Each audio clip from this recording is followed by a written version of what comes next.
Gods genade is eindeloos. Indrukwekkend. Grensdoorbrekend. Overweldigend. Onvoorwaardelijk. Onuitsprekelijk. Onnavolgbaar. Ondoorgrondelijk. Onmetelijk. Onvoorstelbaar. En onuitputtelijk. Gods genade is met recht buitensporig. In de jaren 50 raakte Amerika betrokken bij de Koreaanse oorlog. En aan het einde van de oorlog kreeg een Amerikaanse soldaat een relatie met een Koreaans meisje. Dat gebeurde wel meer. En vanuit die relatie raakte zij zwanger. De soldaat moest terug naar Amerika, zodat deze jonge vrouw alleen achterbleef, zwanger. Ze gaf uiteindelijk geboorte aan een meisje. En het kindje zag er natuurlijk totaal anders uit dan de meeste Koreaanse kindjes. Haar huid was lichter, ze had lichtbruin haar, krullend. En in die cultuur was het zo dat kinderen die niet volledig Koreaans waren, werden als bastaard beschouwd. En met het gevolg dat deze vrouw en ook dat dochtertje gelijk verworpen werden door papa, mama, door broers, zussen, door alle familieleden. Dus dit moet afschuwelijk geweest zijn voor deze Koreaanse vrouw en haar dochtertje. Je moet je voorstellen als ze zeg maar door het dorp heen liep, dan werd ze bespuugd soms, ze werd uitgescholden en dus dat heeft er ongelooflijk veel pijn gedaan. Uiteindelijk kon die moeder dat niet meer verdragen na 7 jaar. Wat heeft ze gedaan? Ze heeft een bus gepakt en ze is naar een grote plaats in Korea gereden met de bus met haar dochtertje samen. En midden in die stad heeft ze haar dochtertje uit de bus gezet en is zelf doorgereden. En in de hoop dat het dochtertje opgevangen zou worden, gevonden zou worden door een weeshuis. Maar het gebeurde niet onmiddellijk. Integendeel, het duurde 2 jaar. 2 jaar lang heeft dit meisje rondgezworven door de straten van Korea. Geslapen in de buitenlucht, gegeten van de vuilnis wat ze vond. Dus uiteindelijk na 2 jaar, ze was 9 jaar, zag ze niet uit. Ze woog nog maar 15 kilogram. Ze zat onder de zweren, haar haar zat onder de luizen. En op een dag werd ze inderdaad gevonden door mensen van een weeshuis. Ze werd meegenomen en ze kwam in een weeshuis terecht.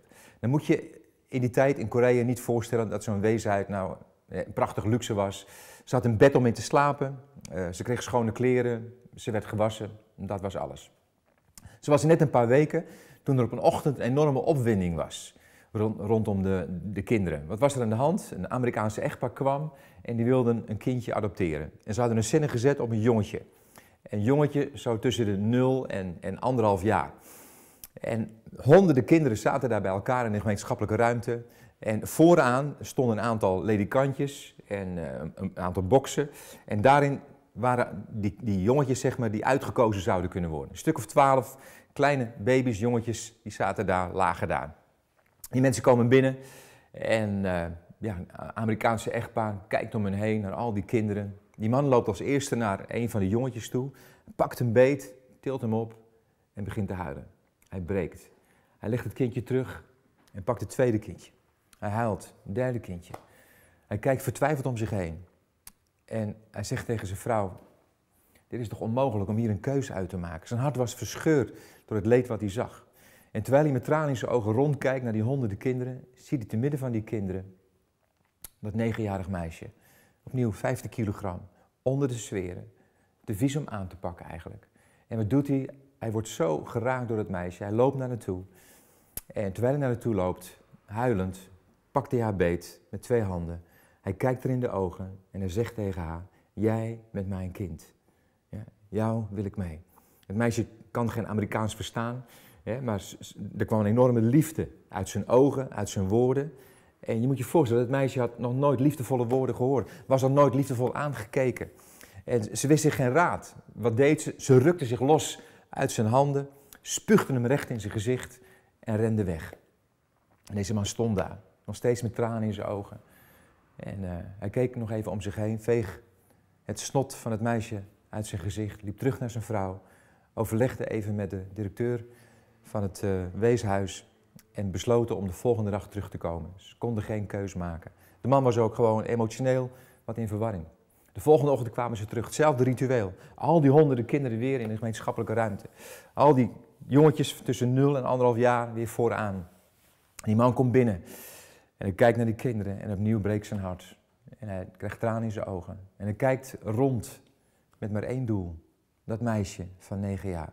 Ze heeft zich nog meer verstopt, maar hij zoekt net zo lang tot hij het vindt. En terwijl hij huilend naar haar toe loopt, pakt hij haar opnieuw beet. Hij kijkt haar in de ogen en hij zegt, jij bent mijn kind. Jij bent mijn dochter. Ze werd uiteindelijk door dit echtpaar geadopteerd. Ze hebben haar een naam gegeven, ze noemden haar Stephanie. En ze gaven haar alle liefde en zorg die ze hadden. Stephanie is uiteindelijk goed terechtgekomen. Deze mensen waren christen. Ze is christelijk opgevoed. Ze is getrouwd, ze heeft zelf kinderen gekregen. En uiteindelijk een heel gelukkige vrouw geworden. Nou, dit Amerikaanse echtpaar keken naar het meisje zoals God naar mensen kijkt. Zoals God naar ons kijkt. Als God naar ons kijkt, dan ziet hij dat we aangetast zijn door de zonde. Hij ziet dat we vol zweren en littekens zijn. We zijn eigenlijk te vies om aan te pakken. Maar hij neemt ons met zijn handen, zeg maar, pakt hij ons beet en hij kijkt ons liefdevol aan. En hij zegt ook tegen ons, steeds weer opnieuw, jij bent mijn kind. Ja? Jij en ik, wij, zoals we hier zitten, zijn geadopteerd door de Vader. In de Efezebrief staat het prachtig omschreven. In zijn liefde had hij van tevoren beslist dat hij ons door Jezus Christus als zijn kinderen zou aannemen. Zo wilde hij het in zijn goedheid. Jij en ik zijn kinderen van God geworden. Hij heeft ons geadopteerd. We hebben het niet verdiend en toch worden we door hem geliefd.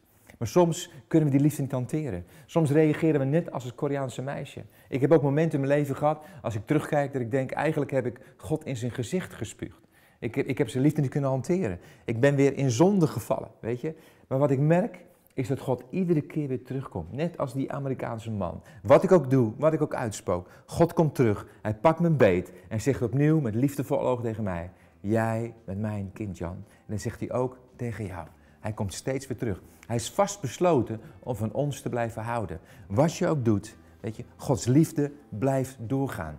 Dat is het evangelie in notendop. Dat God genadevol is voor ieder mens. Dus wat je ook gedaan hebt, welke misstap je begaan hebt, welke zonde je gedaan hebt, God houdt van je. En dat noem ik buitensporige genade.